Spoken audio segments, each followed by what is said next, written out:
নমস্কাৰ আজি এজন ডায়াবেটিক পেশেন্টৰ বিষয়ে আলোচনা কৰো আহক আমি সচৰাচৰ যে টাইপ 2 ডায়াবেটিস পেশেন্ট চাই থাকো হেনকা পেশেন্ট নহয় আনকমন ডায়াবেটিস হয় হেতু ডায়াবেটিস হলে কি হয় পেশেন্ট ইয়ং এজত হয় জেনাৰেলি প্ৰেজেন্টেশন কৰি আহে আৰু পেশেন্টটো ক্ষীণমিন থাকে আৰু পেশেন্টৰ কিছুমান স্পেসিফিক সিম্পটম থাকে বলক আমি পেশেন্টৰ মুখৰ পৰা কি অসুবিধা পায় হেতু আমি শুনো হল তোমাৰ ডায়াবেটিস কিমান বছৰ পৰা আছে 3 বছৰ হল তো ডায়াবেটিস তোমার কি অসুবিধা পাইছিলা তুমি ডায়াবেটিস হৈছিল যে মই অলপ ক্ষীণ হৈ গৈছো আৰু কিমান ক্ষীণ হৈছো অলপ না বহুত ক্ষীণ হৈছে বহুতই হৈছো কিমান কেজি ওজন কমছে এই 56 আছিল বৰ্তমান মাপি কেনে কিমান আছে 42 40 17 কিলো মান ওজন কমছে আৰু এই তোমাৰ ডায়াবেটিসটো যে হৈছে এটো কি বুলি কয় আৰু কিবা অসুবিধা পোৱা নেকি অসুবিধা পাওঁ পায়খানা ৰাস্তাতে তেল যায় পায়খানা তেল নিচিনা যায় আৰু হজম নহয় বস্তুটো কিবা খালে পায়খানা হয় আৰু ডায়াবেটিস আছে লগত ডায়াবেটিসটো কি বহুত থাকে নেকি বহুত থাকে 500 600 হৈ যায় ঠিক আছে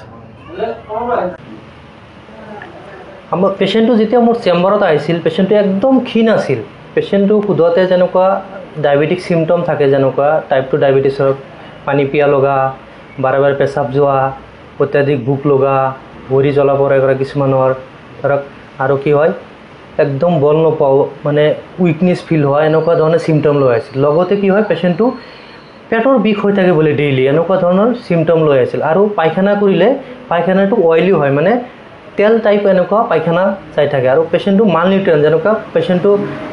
নাখায় আকৌ খাব পোৱাই নাই হেনকুৱা ধৰণৰ একদম ক্ষীণ মানে ওজনটো পেশেন্টে কোৱাতে 20 কিলো 25 কিলো মান ওজনটো কমি গৈছে তো এটো কিয়ৰ কাৰণে হয় কি ডায়াবেটিস হয় হেতু ডায়াবেটিসক আমি কও এফসিবিডি বুলি কও ফাইব্ৰো ক্যালকুলাস প্যানক্ৰিয়াটিক ডায়াবেটিস বুলি কয় তাৰ মানে কি হয় আমাৰ কেতিয়াবা গলব্লাডাৰৰ ষ্টন হয় এই ষ্টনটো কি হয় আমাৰ প্যানক্ৰিয়াটিক ডাক্ট এটা আছে আৰু আমাৰ বাইল ডাক্ট আছে এনেকুৱা মাজত এটা এম্পুল অফ বেটাৰ বুলি কয় এটো দুটা কানেকশন হয় বাইল আহে আৰু আপোনাৰ প্যানক্ৰিয়াটিক এনজাইম আহে তাতে কি হয় এই ষ্টনটো জমা হোৱাৰ কাৰণে কি হয় কেতিয়াবা এই প্যানক্ৰিয়াটাইটিস আছে যে হেতু কি হয় বেয়া কৰিব পাৰে আৰু কিছুমান জেনেটিক ফ্যাক্টৰ থাকে হেতুৱে কি কৰে এই ডায়াবেটিসটো কৰে বা প্যানক্ৰিয়াটাইটিস কৰে আৰু কিছুমান ধৰক কি হয় কালসিফিকেশন হোৱাৰ কাৰণে আৰু এই প্যানক্ৰিয়াটাইটিসটো ষ্টন ফৰ্ম কৰে খোৱাৰ কাৰণে কি হয় এটো প্যানক্ৰিয়াটাইটিসটো দুটা ফাংশন থাকে এটা হল এক্সোক্ৰাইন এটা হল এন্ডোক্ৰাইন বুলি কয় এক্সোক্ৰাইন মানে এই খাদ্য যে খাও আমি তিনিটা খাদ্য খাও কাৰ্বোহাইড্ৰেট ফ্যাট প্ৰটিন এইবিলাক হজম কৰে আৰু এটা হল যে ইনসুলিন প্ৰডাকশন কৰে গ্লুকাগন সি পেপটাইড এইবিলাক বস্তু প্ৰডাকশন কৰে তো যেতিয়া প্যানক্ৰিয়াটাইটিসটো ড্যামেজ হৈ যায় তেতিয়া এই এক্সোক্ৰাইন ফাংশনটো কমি যায় আৰু এন্ডোক্ৰাইন ফাংশনটো কমি যাৰ কাৰণে ডায়াবেটিস হয় আৰু এই এনজাইমৰ ডিফিচিয়েন্সি হোৱাৰ কাৰণে খাদ্যবিলাক হজম নহয় এই কাৰণে পেশেন্টটো একদম ক্ষীণ এনেকুৱা লাগে পেশেন্টটো খাদ্য নাখায় এনেকুৱা লাগে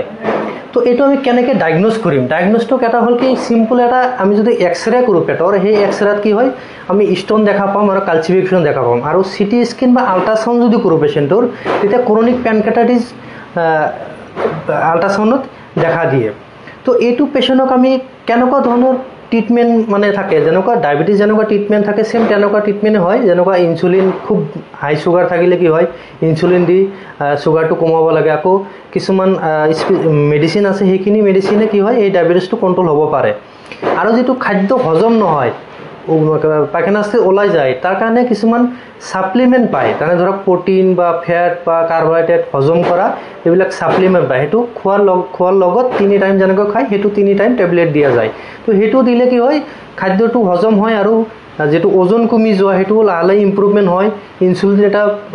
হৰমন হয় হিও কি কৰে ইনসুলিন হৰমনটোয়ে গ্ৰোথটো বঢ়ায় তো হেনেকুৱা ধৰণৰ পেশেন্টক এনেকুৱা ধৰণৰ ট্ৰিটমেন্ট কৰিব পাৰি আৰু যদি আপোনালোক কিবা জানিব থাকে তেনেহলে কমেন্ট বক্সত কমেন্ট কৰিব আৰু ভিডিওটো যদি ইনফৰমেটিভ লাগে শেয়াৰ কৰিব ধন্যবাদ